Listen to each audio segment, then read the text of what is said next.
Good afternoon. You're listening to the warm-up on talkSPORT. Max Rushton, Barry Glendenning here until 1:30. So Spurs go to Liverpool, 4:30 kickoff in the Premier League. Let's talk to Chris Cowlin from the Spurs Chat podcast. Chris, how are you? So you're on your way there, sitting in the car. How are you feeling?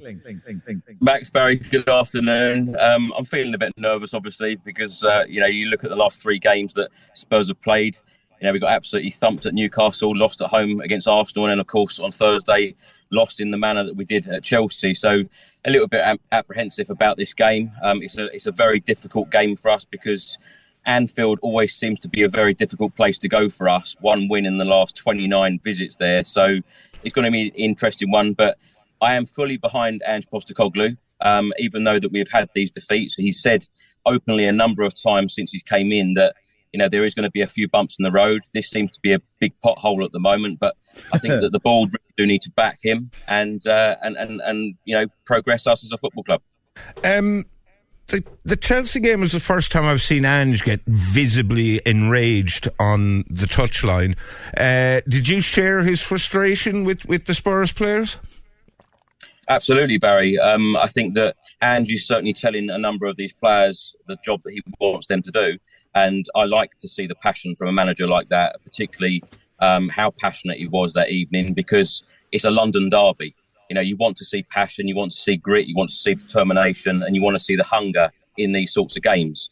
This is the business end of the season. This is when you are meant to be seeing, Spurs going for the Champions League spot. It looks like that has gone now. The best we can hope for is a Europa League spot. But yeah, I absolutely did share that frustration with Ange, and it's so obvious that, we are going through a major rebuild. We've lost Harry Kane. It looks like we're going to be getting Europa League football for next season, so there is progression. But so many more players need to come in. A lot of players need to go out the door. He said this in the press conference a couple of days ago. There needs to be major change still. What players do you think he is talking about when he talks about players going out the door? And could Heung-min Son be one of them? I wouldn't have thought Heung-min Son will go out the door this summer because he brings so much more commercial value to the football club. And, as our captain, Ange Postecoglou appointed him as captain. I think that Sonny always gives his absolute best. But when you're going through a rebuild, you lost Harry Kane at the start of the season. Not many pundits, not many journalists, not many fans thought the Spurs would be going for a European spot this season. But there are so many players still at the football club that perhaps should have been moved on, years ago. Brian Hill, for instance, Giovanni Lo Celso. You've got Tanguy Ndombele out on loan at the moment. He's our record signing. He hasn't delivered anything for us. I could go through every single player in the squad. There are so many players there that do need to be shifted out the door, and you do need major change. We are going through a rebuild, and as I've said, I think that this season will go down as a success for Tottenham because we didn't play any European football. We played so well in those opening 10 games. I think that some people did get carried away. Some Spurs fans did get carried away thinking that we were going to be title contenders. That was never going to happen in Ange Postecoglou's first season. But it is about, Ange has said that the board share the same vision. It is about now that vision. It is about progressing the football club, moving forward and bringing in the players exactly what he wants. And by me saying that, I don't mean go out and splash hundreds of millions of pounds. It is about the right recruitment, buying the right players.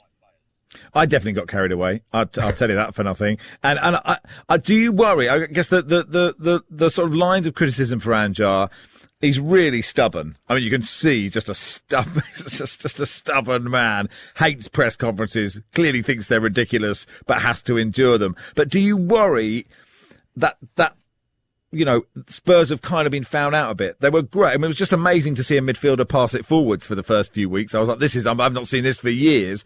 But do you worry that other teams and coaches who are smart, Gary O'Neill, Eddie Howe, have looked at how Spurs play and go, we know how to play this now? Max, it's not nice losing games, particularly 3 on the trot against your biggest rivals in Arsenal and Chelsea in the last couple of games. It's not easy watching that and seeing that. Yes, I think that we have seen glimpses of Ange Postecoglou where it really works. Those opening 10 games are absolutely brilliant.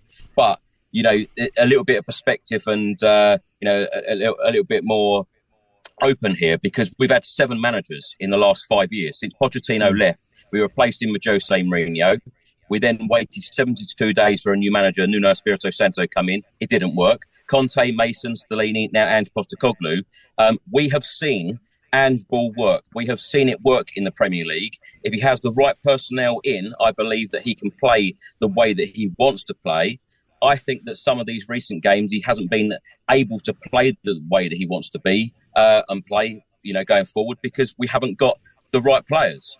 We are going through a major rebuild. I think a lot of people forget that.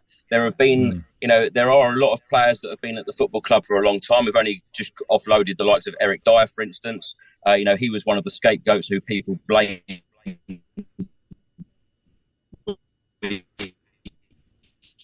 Oh, the line is...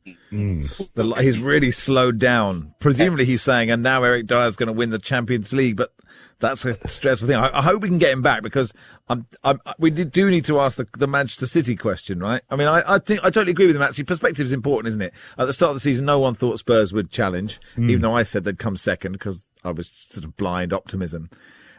And perspective does matter, right? Where you win your games doesn't really matter. I think we've got you back, Chris. Can you hear us? No. No, he can't. What is the Manchester City question? The Manchester City question is, do Spurs fans going to White Hart Lane Tuesday week to watch Spurs play Manchester City want Spurs to win that football match? And the answer is almost certainly, well, I think, for most Tottenham fans, absolutely not. It must be quite liberating to not want to win a football match. I think when the game starts, you will just sort of intrinsically, your muscle memory will go, I want us to score and win. But at that moment, you won't. I think you're back, Chris. Have you got us? No, Chris. I mean, that's the funny. We can see him on the Zoom in his car. There he is. He can see us, but we can't speak to him. Feels like we might get on Clips of the Week, which is a dream for me, because it very rarely happens, Barry. But constantly. That's because we're so good.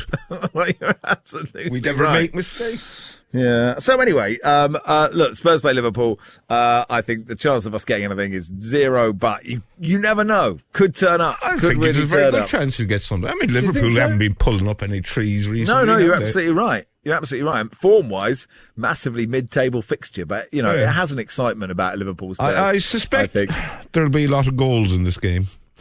And I have no idea who's going to get them, but... No, that's a good point. We will see. That's sort of how, as Charlie says, you can always end every football conversation with "we'll see." It's Max and Barry here until 1:30. Villa, the other side, going for the Champions League and looking like they've got it, really. They go to Brighton today. Dan Bardell, Villa fan broadcaster, will join us. We'll look ahead to the Villa game and all the other games with him in just a second. Up towards the line, and it's going to be mighty close. Beaten by a nose. Get your steak.